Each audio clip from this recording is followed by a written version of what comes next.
आगे बढ़ते हैं और नारायणपुर से इस वक्त बड़ी खबर आ रही है, उसी की बात करेंगे। बड़ी खबर नारायणपुर से, जहां नक्सलियों ने बीजेपी नेता की हत्या कर दी है। ग्राम दंडवन में पंचम दास मानिकपुरी को मौत के घाट उतार दिया गया है। नारायणपुर के दंडवन में बीजेपी नेता की हत्या हुई है। नक्सलियों ने बीजेपी कार्यकर्ता की हत्या की है। जिस चीज की आशंका थी, जिस अनहोनी की आशंका थी, वही हो गई। नक्सलियों ने बीजेपी कार्यकर्ता की हत्या की है। गांव में पोस्टर भी फेंके हैं। फुल स्क्रीन पर देखिए, टीवी स्क्रीन पर देखिए विस्तार न्यूज की क्या लिखा है उन्होंने।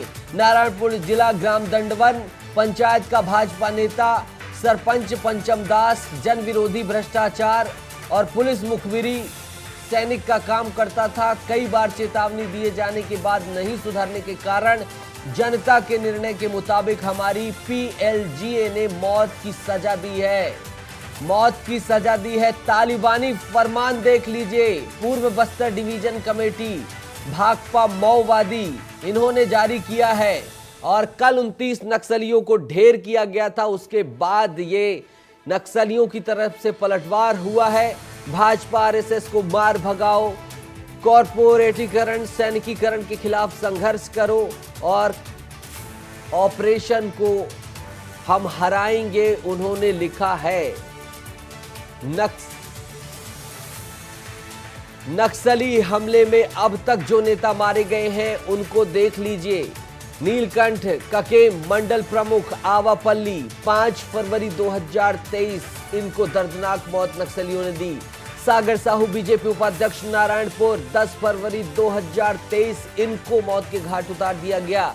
रामधर अलामी बीजेपी नेता दंतेवाड़ा 11 फरवरी 2023, इनको मौत के घाट उतार दिया गया। इसके बाद रामजी डोडी बीजेपी नेता नारायणपुर 29 मार्च 2023, इन्हें मौत के घाट उतार दिया गया। बीजेपी आरएसएस को मार भगाओ का नारा देने वाले नक्सलियों ने रामजी डोडी को हत्या कर दी 29 मार्च 2023 को और अब सरकार ने सख्त रुख अपनाया है। कल सीएम ने भी कहा है कि हम फिर से आग्रह करेंगे कि हथियार का रास्ता छोड़कर बातचीत का रास्ता इख्तियार किया जाए, वरना हम विवश हैं कठोर ऑपरेशन करने के लिए। इसी तरह रतन दुबे बीजेपी जिला उपाध्यक्ष नारायणपुर 4 नवंबर 2023, इन्हें कुल्हाड़ी से काट दिया गया इनका सर, जो कि भारतीय जनता पार्टी के सक्रिय सदस्य थे और नारायणपुर में इन्हें महती भूमिका दी गई थी।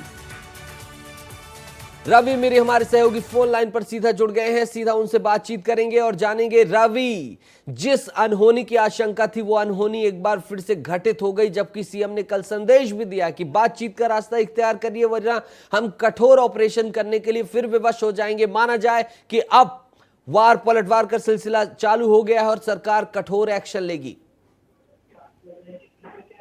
नीतीश, सीधे और साफ शब्दों में आप समझ लीजिए, ये जो हो रहा है ना बस्तर में, इसे जंग मान लीजिए। क्योंकि लगातार बीजेपी की सरकार बनने के बाद फोर्स बहुत तैनात है। फोर्स ग्राउंड पर जाकर ऑपरेशन चला रही है और इसी से बौखलाए हैं नक्सली और लगातार उनकी बौखलाहट साफ देखने को मिल रही है।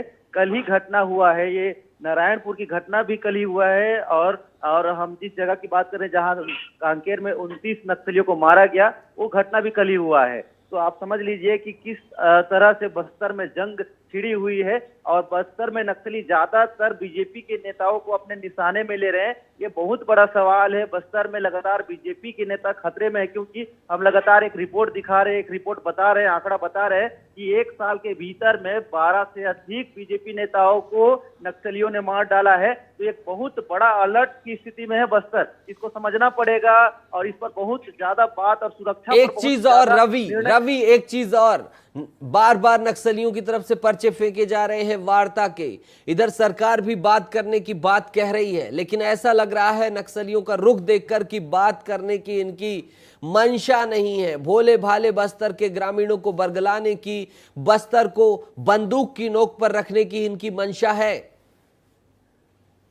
देखिए नीतीश, ये तो सही है कि जब नक्सलियों के मांग पर हमारे जवान पहुंच रहे हैं, नक्सलियों का गढ़ कहा जाता था पुवर्ती, वहां हमारे जवान पहुंच रहे हैं, तो नक्सलियों को अब जंगल के उस किनारे में भेज दिया गया है जहां से उनकी संख्या बहुत कम हो जाती है। तो इससे अगर किसी की फैमिली छोटी होती है तो इससे हर कोई नाराज होता है, तो नक्सली भी नाराज है, इसीलिए इतनी बड़ी बड़ी घटनाओं को अंजाम देने की कोशिश कर रहे हैं। लेकिन हमारी जवानों की सफलता ने नक्सलियों के मुंह पे मुंह तोड़ जवाब दिया है, साफ देखा जा सकता है, क्योंकि 29 नक्सलियों को हमने मार गिराया है। और इसके अलावा नीतीश आप सही कह रहे हैं कि बस्तर के आदिवासी इस जंग में पिस रहे हैं, और इस जंग में जिस तरीके से पिसा जा रहा है आदिवासी, उसको समझना भी जरूरी है और उन पर बात करना भी जरूरी है। ठीक है रवि, बहुत बहुत शुक्रिया इस तमाम जानकारी के लिए। और उम्मीद है कि इस खूनी संघर्ष पर विराम लगेगा, सरकार और नक्सलियों के मध्य बातचीत की बात आएगी, जैसा कि मुख्यमंत्री ने भी कल रात को कहा है।